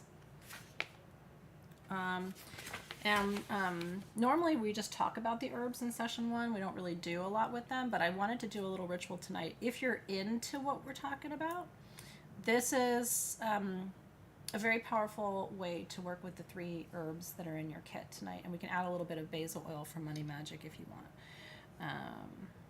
And St. John's wort too. Okay, blackberry leaf. Now remember, you have your herb grinder too, so one of the things this is nice for is if you want to break down some of your herbs and pulverize them a little bit more, you don't want to use them in their full leaf form. If they're already broken down like the blackberry, it really isn't going to make them much finer. It's some of the, it works well with the white willow bark. I don't think that even broke things down more than it needed to. But one of the things I like about using the grinder is it releases the oils from the herbs, and the oils are what you want to get to. So if you have your tools for tonight, blackberry leaf, there's all kinds of information in your worksheets, and we'll talk about it more in session 3. But when I was trained magically, blackberry leaf was used for return to sender magic. Return to sender is returning people's energy to them in the form in which it was sent to you. And it's very powerful. So what I started to realize is part of my block, for me personally, through this last couple of years, has been taking on too much of other people's energy and their emotions and their expectations or their actions, and it almost felt like barnacles. I don't know if you've ever had that experience. It was just too much. And so I recommend, if that's how you've been feeling, burn a little blackberry leaf and imagine that the smoke it releases is sending all energy that is not in alignment with your highest good back to its source in its original form. And you can do that once a month. You can do that every day. When I started to realize how kind of barnacled I was, and again, this is me, right? I mean, you've known me for a long time. I've been teaching you for over 10 years. So you would think that like I'd have more spontaneous, instantaneous ways to do this. But this is one of the only proper return to sender herbs is blackberry leaf. And so, again, just you can envision the person that you need to send their energy back to them. If they've been sending you super great stuff, they're going to get so much super great stuff back. And if they've been sending you fuck bucks, they're going to get fuck bucks back. That's not your responsibility. So what I love about these kind of energetically neutral rituals is it clears your field, but there's no karmic cost to you. All you're saying is all your energy back to you for the highest good. Amen, aho, and so it is. Right? Okay. Now, the next step in this process, if you turn to page 7, is colt's foot. Colt's foot is a demulcent, D-E-M-U-L-C-E-N-T, which means it relaxes you, it's soothing. Chamomile is a demulcent. St. John's wort is also a demulcent. This one you can put in the grinder and grind down a little bit just to make it finer if you want. And again, you're releasing oils when you do that. And again, there's a ton of information in your worksheets. This is also said to help with nicotine addiction, which has not been my challenge in life, but if that's something that you have struggled with, it's a powerful herb for releasing addiction to nicotine. Okay, so this is you cannot do what we've been talking about tonight without relaxing into it. I mean, again, we talked about cortisol, right? If you're all, your shoulders are up and you're on alert and you're looking over your shoulder and everybody's energy is stuck to you like a damn barnacle and you're like the Statue of Liberty, right?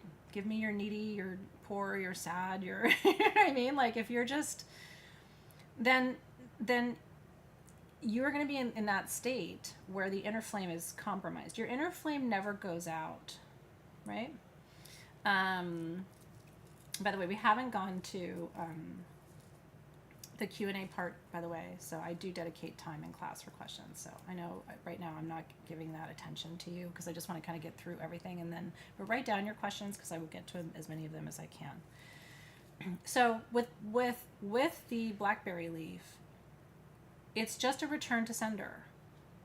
And anything that they've sent to you that's positive, that's helpful for your field, that's not what you were doing there. Remember, it's back to you, anything that isn't in alignment with my highest good. So it doesn't return everything that everybody has sent you or all the good energy in your field.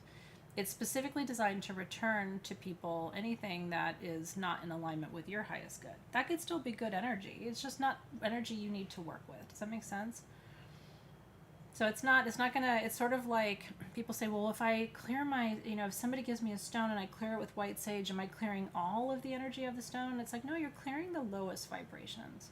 You're kind of taking a layer of it off, right? Just like the sludge at the bottom. You're not clearing the whole energy of the stone, right? Now, for me, what I had to do was soften into, because the minute I started thinking about desire, again, just being candid with you, I started going, well, and tightening around it, contracting around it. I don't really need that. Maybe this time in my life is for other things. I've been so sad. I'm not a good container. I blah, blah, blah, blah, blah, blah, blah. Blah, blah, blah, blah, blah, blah.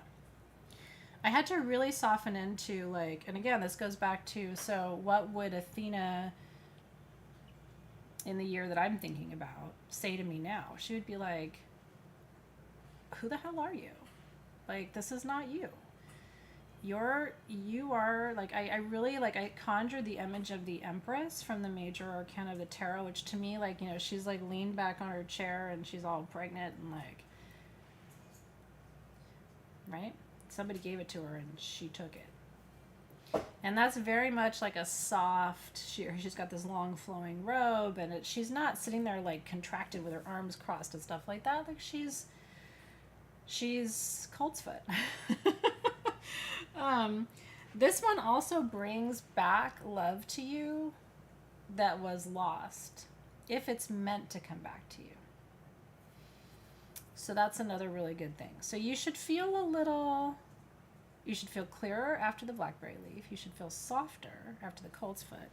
Now you can take it to the next level with a little bit of St. John's wort, which literally helps to increase dopamine and helps to reduce cortisol.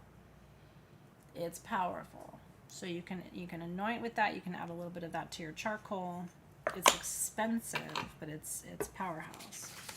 And then for the last step of our little ceremony tonight, which we will pick up next session on Wednesday with entrainment, is white willow bark. White willow bark, again, will benefit from a little bit of grinding because, again, it's not going to break it all down, but it will make it a little bit easier to work with and help to release some of the oils from the wood. Now, this is dream and sex magic. Really. I mean, no matter where you look. In the notes, it says associated with the moon, intuition, psychic gifts, prophetic dreams, temporal dynamics, shifting timelines, holographic healing, all of those things. It was recorded in the Ebers Papyrus, which is sort of like the Egyptian Bible of medicine from 1550 BC. It's a natural source of salicylic acid, which actually led to the first development of what we would call aspirin today, which is really interesting. So it's a physical pain reliever, removes joint pain and stiffness, has lots of cardiovascular benefits too. In ancient times, witches was always said. I was taught this in my first little pagan class that I took when I was a kid, that witches would go into the white willow forest to choose their staff or their wand. Like, it was considered to be the highest vibrational form of wood. But what it does is allow you to dream into what has not yet become. And again, I resisted that at first. I'm like, oh, I don't know. I'll dream about that later. And then I was like, it's a Leo full moon.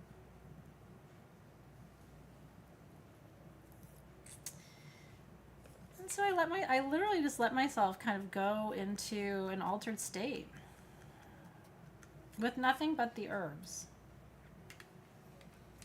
And just, this is, if the other one is back to sender, this has come to me. And I don't know if you like the smell of it, but I think it is so beautiful. Can you smell it? I don't know. It's like being in a middle of a really sexy bonfire. The lid comes off the box. Can you smell it? Yeah. This will be the first one well, actually, I don't know. I might run out of blackberry leaf first. followed by white willow bark, and then coltsfoot. It smells so good. It's just so, so, so good. So that, along with the St. John's wort, just allows you to drop into a what if. What if? If this life is but a dream, which all the wise people who've ever written anything have said, from poets to playwrights to psychologists to, everyone I know who's smart has always said. Back to Plato and Socrates, right? This is all a dream. One day when it comes to an end, it'll be like, poof, whoa, really? All that happened? I did all that? Holy shit. And it'll seem just like a speck, right? So, if that's all true, which I would bank on it, if there's one thing I do believe, it's that this is a dream, then I can dream something new into being. And I did. Holy shit. I mean, we'll see where it goes, but even me saying that, I shouldn't even say that. It's gonna go where it's gonna go. Saying I'll see where it goes suggests that, like, I don't really believe it. And I kind of do. Okay, now your other oils, which we will again work with more in session 3. Angelica, supreme protection. I mean, it really does not get better than Angelica. Angelica is archangel energy, so it's a big gun. It's, in a way, it's more protected than white sage, because white sage is clearing, where Angelica is like it's like literally angel wings coming to hold you. That's Angelica. That's the way I think of it. So it's a big gun in the arsenal. And then basil, which is abundance of all things, abundance of love, of sex, of money, of. I love basil. My dream is for Team SG to make a pure basil candle. And the reason I've never requested it is I don't know if people would like it. But I love the smell. Do you like the smell of your basil oil? Because if you like it, you would like a candle. I thought maybe like just a touch of peppermint and maybe just a little bit of Angelica for protection. But it's like attracting all the things, just opening yourself up to abundance in all its dimensions. Have I got you hot and bothered yet? Okay, now your offerings for this month.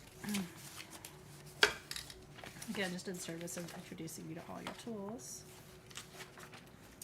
What page are we on now? There's lots of places in here, by the way. We talk about serotonin, dopamine, and norepinephrine with St. John's wort on page 15. So everything I've been talking to you about tonight with neurotransmitters is all there.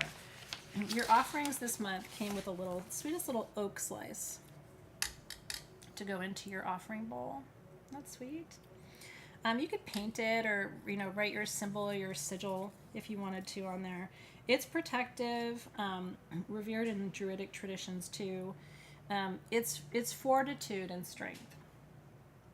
And so it's like this is all working the etheric realms, and to some extent with the essential oils calling in also abundance and managing, regulating your neurotransmitter load, which is, as we talked about tonight, really important. This calls in longevity and strength, and then we also gave you in your offerings, did we write about them? Your little quartz points in your fire opal. Those are part of the offerings this month, aren't they? They're in my little offering bag. So you can add those to your offering bowl and let it grow and grow and grow. And one of the classes or one of the questions that came up in the Facebook group, which I thought was such a great question, and I made a note to myself to talk about it tonight, is when do you use the offerings, work with the offerings? When do you offer the offerings? And it's really as you feel called. Some of you have already refilled that bowl 3 or 4 times because you're excited about it, right? When you pick flowers in your garden, you're scattering a little bit of your offerings. Or when you say a prayer for someone you love, you're going out into nature and making one of the offerings. Or you're there's 1,000 different ways, right? Some of you have packaged them up and gifted them to people, right? Some of you make little, bath salts and things like that, and you're adding little bits of your offerings. And some of you are teaching people, and I almost want to just open another pumpkin seed tonight because I am on the edge of a new beginning. And so I taught you that last month with your pepitas, to whenever you have a new beginning, open it up and get yourself a piece that you can eat and eat it. And cheers to new beginnings. And I learned that in the jungle from the shaman when I was in the Yucatan this summer. And he predicted all of this for me, by the way. And I was like, no. I remember him laughing. I was like, I'm not ready. He was like, okay. Okay. But whenever a shaman laughs at something you say, you know that they're probably right. They're never going to try to convince you of things.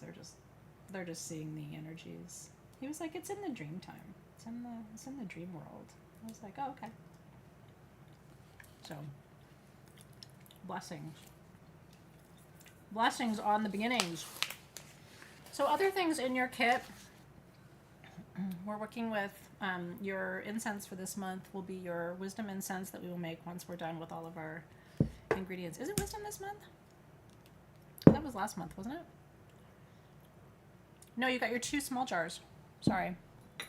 That's last month. You're going to have to name yours because we sent you 2 small jars this month instead of the 1 big aqua jar. I think I'm correct. Timus, you can correct me if I'm wrong. So, you may want to make 2 different blends this month with the herbs and the offerings that you have. You may want to do one for, mine would be like start the process and support the process, right? So starting the process would be the blackberry leaf, maybe a little Damiana, right, to kind of get you deeper into that state of desire. A little cacao would be good for some love energy. So like start the process, call it kickstart. And then, complete the process, right, which would be the colt's foot and the, plus the start the process is also sending people's energy back to them. And then complete the process would be the colt's foot, the white willow bark. If you have basil leaves, that would be good to put in there too, because then you'll have the energy of the basil in a different form. Labels say life emerging. I don't have my label, so, but I completely trust that you are accurate. I just don't have it. But half the time I like to label my own stuff. And then you have your cards for this month. So in case you're working with your stuff and you don't want to go back to your worksheets, or you don't want to print out your worksheets, you have your cards. And then we're, of course, crafting our Bridget's Cross. Well, that's what your quartz points and your fire opal are for. And you have your little chimenea as well. So we packed you full of good tools this month. And we'll work with the chimney and Bridget's Cross, not tonight. Are the SG cacao nibs edible? I don't know. That is a fantastic question, though, that we will get an answer to you for. I don't know if they're edible or not. But there are brighter minds than me who will tell us that. Okay. So, did I miss anything? We did our certificate. You got your beautiful herb box, which I think is cool for storage, although a lot of you are storing them on your shelves and things like that. And there's no right or wrong way to store your herbs. So, however you choose to do it is right for you. Are there going to be more of those? Hopefully. We're trying to stock more herbs for you because we know you want them, and I know it's frustrating when everything's gone and we don't have any more. So we will try to do that. And then I did want to tell you briefly about Selva perfume and the candle because I didn't get a chance to tell you about it. So candidly, after January, middle of January, I was like, I need a candle for this class. And when I went to Mexico in August, they knew it was my 50th birthday. And so they blended this salt and essential oil mix in my room for me as a gift. And I'd never smelled anything like it before. Hanalei and I nailed it. This is exactly what I brought home. A little bit of the salt in my suitcase, and I still have it in my bathroom. And now I don't want to use it because that's all there is to it. But they didn't tell me what was in it. We had to break it down, and I'm telling you, it's identical. So the candle is sold out. We're going to try to bring it back in March. The perfume is still available, but it is really intended for our work together, and especially because we didn't have a candle in the tools. It's kind of like a missing element. So it's optional, but if you want to know what that smell was like at that moment when I was really birthing this class and crossing a really important threshold in my life, that's what I was smelling every day and quite intoxicated by it. And I think that experience kicked off a whole bunch of things in my life that are still unfolding. This could turn out to be the most fun decade of my life. And a little less responsible than maybe I thought it was going to be. But I'm kind of ready for it. Okay, have I missed anything? Haven? Karen? I don't think so. So with that, I'd like to turn it over to Q&A and see what's on your mind. We covered a lot of territory tonight. Thank you for letting me delve into the realm of the things that we covered. The pages in your worksheet that we did not focus on, like everything about Brigid, depending on how you pronounce it, is going to be fodder for next time. The journey of Wednesday is going to be really everything that I talk about in the worksheets on page 3. So connecting with your inner flame, your inner sanctuary, but also really asking that inner flame, asking that part of you what it wants. And then again, what we've learned tonight is we have to take it from thinking about it, which does nothing. I can think about Burger King all I want. If I don't get my booty over there in the drive-thru, I'm not having Burger King tonight, right? So we have to go from thinking about it to wanting it. And then people go, well, I wanted it. That's not enough. You have to go from wanting to literally fantasizing. Like, and fantasy for me goes to the realm of physical lust, right? Like you can lust after anything. It doesn't have to be a person. Yeah. What's a return to sender crystal? That's a good question. What do you guys think? What do you work with when you're sending people's energy back to them? Obsidian's good for that, as a return to sender. Isurine is good too. Isurine's more of like blocking your field as opposed to sending energy back to people.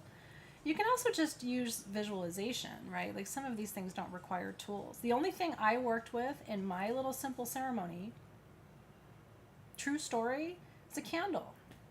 Bronzite, hematite. Yeah, I like your suggestions. These are all good. Member discount is a Karen question, so Karen's here with me. Sorry, I have to lean kind of awkwardly forward to get to my, I hope I don't disconnect my mouse. Hold on, but I want to look at your questions. Does it work? Oh no. I need a little tech support to get my mouse mousing. Your mouse isn't mousing? It's not moving up the scrolling up for me. How about now? Yours is, but mine is not.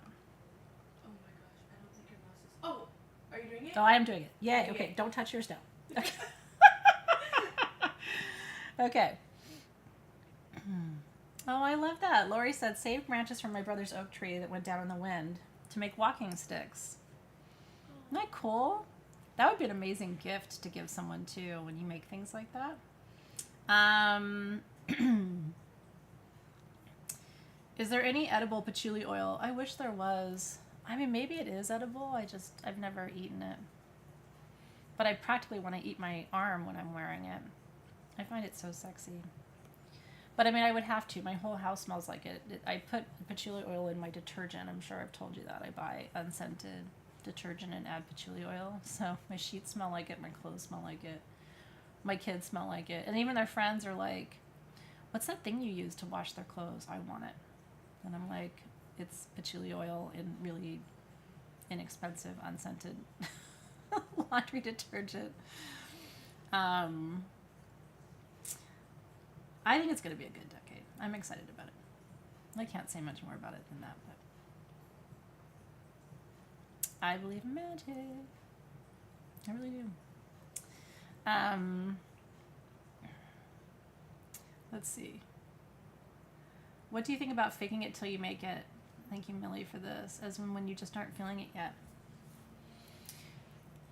Okay, so it's a good question. I don't know if you're going to like my answer. I had to get beyond that because that just wasn't resonating with me. You know, I was just like, I can pretend to be in a space that I'm not. You know, and again, like sometimes you just need to let grief and loss sit. But, and I was telling my girlfriend this because, like, for the first year of my separation, even my therapist was like, yeah, really take this time, like get to know yourself and take a break and focus on, you know, just, you know, being home and being a mom and all these things. And then finally at around like 16 months or so, she was like, yeah, so probably time to start revving your engine. And I was like, nope. So, but I was like, well, I could kind of, she's like, well, you know, try like doing things that connect you to pleasure. You know what I mean? Like you don't have to go all the way, but like what feels like pleasure to you. And it just felt like nonsense. But then like this little shift, which again, nothing was happening when I did this little ceremony. It was like, it didn't feel like faking it till I make it. It felt like, okay, what do I want? I may not feel ready for it. I may not have any opportunity for it. I mean, like if I could write into the blank slate of the universe, what do I really want right now? And then what I realized is I really wanted connection and intimacy, especially emotional intimacy, because I've been missing that. And it was like, okay, so now I'm going to really get into like fantasizing about what that would be like. And so I took it apart in my mind to like someone really caring how my day was, or like, you know, like just being emotionally available and like curious about me and my thoughts and my, you know, like what would that even be like? And then I started to really let myself like chew into it, right? And like it stopped feeling fake. It started feeling like, whoa, this, and it allowed me to kind of identify really what it was that I was looking for. And then kind of, but not attaching it to anything, even a timeline. Like, well, that could be interesting, right? Yeah, and I do think there's real magic in getting to a place where you both accept where you are and what's happening around you, but you allow space for magic and desire and possibility. And I think those two things can coexist, if that makes sense. Yeah. Are we talking about vibrators? The one I put in your Easter baskets, did you find out if we have any of those left? No one messaged me back. I mean, some of y'all have it. I did plenty of experimentation. Yeah. I think if you look back at my Amazon history, I think I've ordered them like 4 times. I just wanted to have. What if you're ready, and it's not charged? That thing takes at least 5 minutes to give you enough gasoline to drive your car down the street. So it's like you just can't risk that. And I don't just leave them out charging everywhere in my house. Like, oh, welcome to my house. Oh, sorry. Don't mind that USB port over there. You know. So anyway, the one on Amazon is the Biz. Yeah, there's nothing. And so if you have a backup that's already charged, right close by, I'm just saying, that's what I would recommend for you. Now, yeah. Well, I think that's the thing. Like I've never been that kind of person. I only want something if it's mutual. Do you feel that way? Like even in a friendship, like I don't want, even in work relationships, like I want mutuality. It just, nothing feels right when the mutuality isn't there. And then, but then how do you get to mutuality if you don't even know what you want? Like what's mutual? So then I was like, okay, let me just focus on what I want, which is to be seen and like loved and appreciated and valued and desired. And I just started, kind of like going through the whole laundry list and like really leaning into those vibrations and frequencies. And for me, it was zero attached to anything or anyone. It was just, okay. But I knew I was raising a vibration. I could feel it. Like you know when you're working magic. You know when you're raising a cone of energy, as they call it, right? So I knew I was building this thing. And then I did. I focused on it, had a good O, and went to sleep. Doesn't always happen spontaneously. But I will say, working with lunar energy is a really big deal. And it's good that these things come up in our class this year, because this class is such a fun house for me of like, yes, we're talking about herbs and essential oils and wheel of the year and holidays and intention and even sex and desire and the inner flame and, all these things. But lunar phases, like the full moon is when there is this big beam and you can kind of direct it, and then if you take it to the next phase, when you work with the phase and the sign, I don't know if I would have worked that kind of magic at like a Capricorn full moon. No disrespect. But you know what I mean? It was a Leo full moon. That's a horse of a different color. Yeah, I got seen. It's nice. I recommend it. And in return, I get to see too, which I had forgotten the sweetness of that, and how much seeing someone also feeds me. And that may not be the case for everybody. Not everybody gets off on seeing people, but I love to be seen. But I really, for me, being able to see someone, like having the armor taken down, is very sexy to me. Exposing your insecurities and your fears and knowing that they're held in a good way is really powerful. And authenticity too. So a Leo full moon, think about what Leo represents, right? So Sharon is asking. So Leo is expansive, confident, empowered. It's fearless, right? I mean, Leo's kind of, we barrel through the world. We're not always like the easiest pill to swallow because we take up a lot of space. But I had really realized in the last couple of months, and again, I'm curious what you guys think too, I had really realized that I wasn't taking up space in my life. We did respond about the amber. Unfortunately, it's not great news. We're having trouble sourcing it for you. It is the best amber on the planet. Do you agree? I mean, that amber from last month, I use it very sparingly.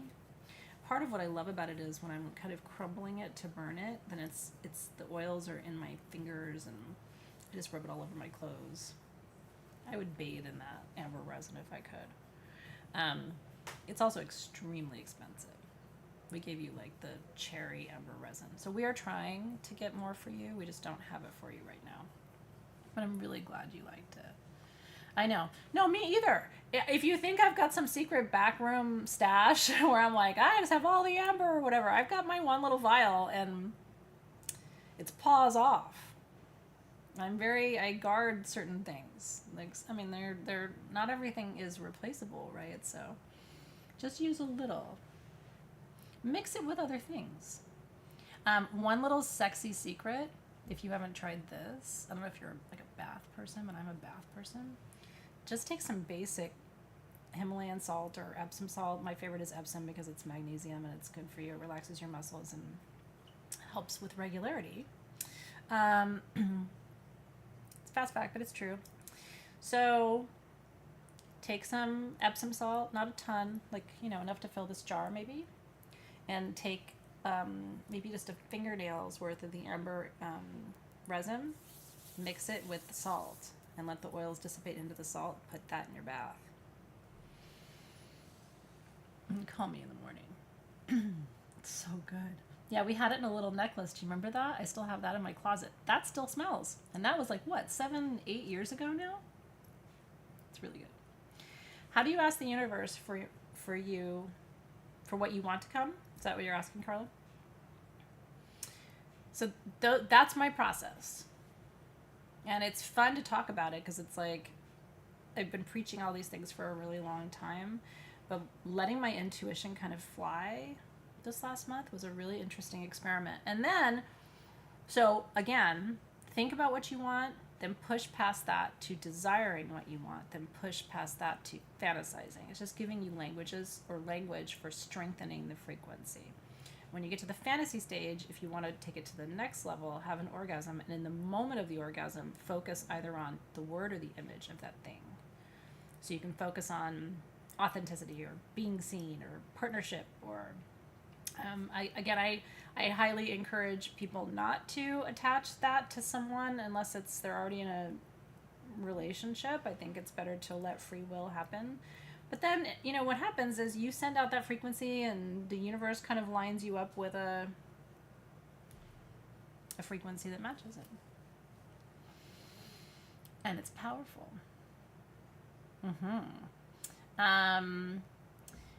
Barbara's asking if I can offer herbs to you guys first. I can talk to the team about it. Sometimes I hesitate. I don't know if you've noticed, but in a lot of ways, even less this year, kind of putting products in front of you, unless it's really something that I think will connect with you or will facilitate this work. But so I don't always want to go, here's an herb, if you guys don't want it, you know what I mean? I don't want it to feel pushy. But at the same time, we never have very much of the herbs, so I know it's tricky for you to try to get them. We are trying to restock and keep herbs in stock, and then we're also talking about maybe a way to carry refills. So just the cacao nibs without the jar, so that if you have the jar, you can refill it. So we're figuring that out. You want Selva tea lights? I want Selva tea lights. Ooh, Karen. I'm glad you like it. The candle is just my fave. I just ordered. Did you? It's so good. It's so good. It is a literal replica, and I'm telling you, I'm so glad because I was using a little bit of that salt that they made me, that blend. They said it was either for my bath or it was for like to scent the room, or they were like you could put it in a bolsita, a little bag in your lingerie drawer. And so I was like using a little bit in my bath, and then I was, just keeping it in my room, and I was noticing the scent was dissipating, and I'm like, oh my god, what am I going to do when this is gone? Because I asked them what's in it, and they're like, oh, it's a secret. So it's if you smell the two together, you'd be like, girl. Christina says, what if I have only really manifested when I've been pissed, like mad or scared? And that's the thing you got to be careful of. And what I realized this year, so it's really hard to manifest from sorrow. And I definitely noticed that. I was like, I have to be in the right vibrational state, because what I'm going to manifest from anger or sadness or fear, imagine what you manifest from that place, right? It's probably, if you manifest a partner, it's going to be somebody who's potentially angry or sad or afraid. Like, that's not. So I really was like, when I was going into that desire fantasy thing, I was allowing myself to really like almost step out of the last couple of years of holograms of myself and reimagine. Again, just it's pure possibility. It's like playing with space, right? It's like playing with energy lines. You just pull things and push things and like, what would that look like? What would that feel like? And it's not easy to do it. And then the last thing I want to say about it, because this is really important too, this is super important. And he talked about it in the book, which is why I think that book is fucking awesome. He doesn't always say things in plain English, but... The hand pan? Oh, yeah, the hand pan. Where's the hand pan? Because we have a giveaway too. Okay, I'll get to that in just a second. So anyway, but this is the last thing I want to say for tonight, and then we will pick all of this up on Wednesday. And now you know why I was like, holy shit, I've got so much to tell them tonight. How am I going to do it all? So we will, to be continued. And remember, your Facebook group is a great place for us to dialogue too. So if you have questions after this, you're like, oh, she didn't get to my question, go to the Facebook group and we can engage there. After all that, you gotta hold the space. And it's really easy to go, well, or even in my case, like, well, this thing is emerging, but like, am I worthy of it? Is it, really? Is the timing really right? And it's like, trusting the universe and the process is the hardest part. It's like, you can do all the things and have a big O and get your great vibrator and charge up 4 of them so they never go dead and be, doing all your things. And then the next day go, well, but that stuff doesn't really happen for me. Or if I deserved this, wouldn't have happened already. Or I don't really believe in all of that anymore, or whatever. So it's like keeping your car on the track, which I'm still working on. But with every passing day, I'm like, I still got it. Yeah. So, and again, that's when, a lot of times when you're doubting it and doubting yourself, it's because it's other people's energy, it's other people's whatever, negativity, all that stuff. So that's where Blackberry Leaf and the Return to Sender is a quick boom pow. All your good back to you, darling. It is fear. It's fucking scary to change.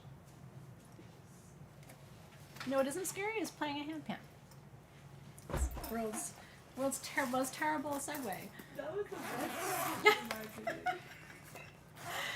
When you're scared, play a drum.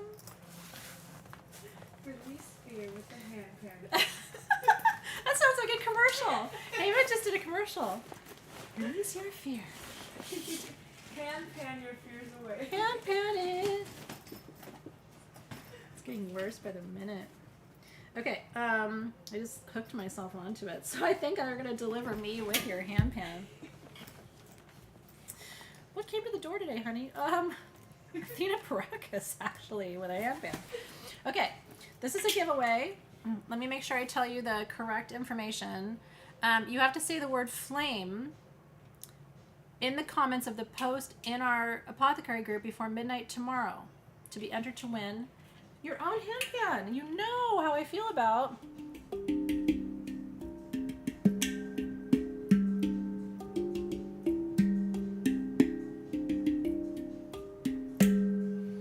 It's so yummy. So anyway, we are giving this away. So there's no purchase necessary. You just got to go into the group, say the thing.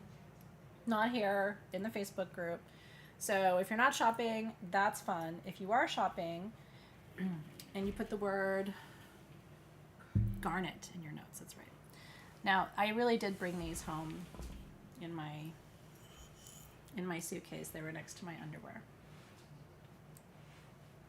He only had the dozen there, and like I said, they're hand-cut pyro garnets for magic and love.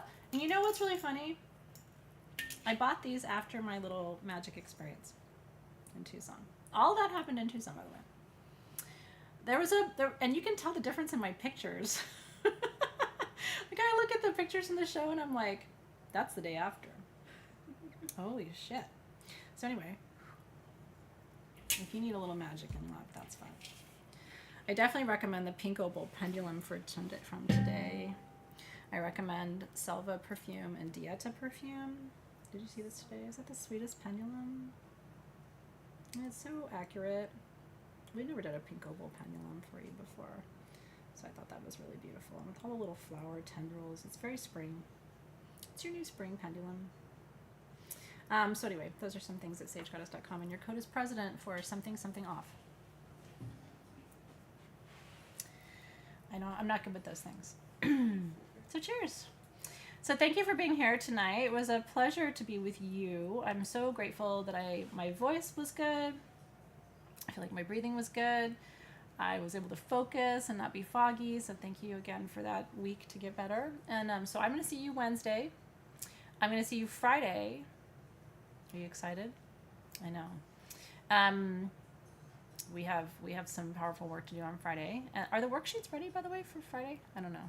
I haven't seen them, but they'll be coming. And then I'll see you Sunday from my house from 4 to 6 p.m. We're gonna make detox soup, which is super fun.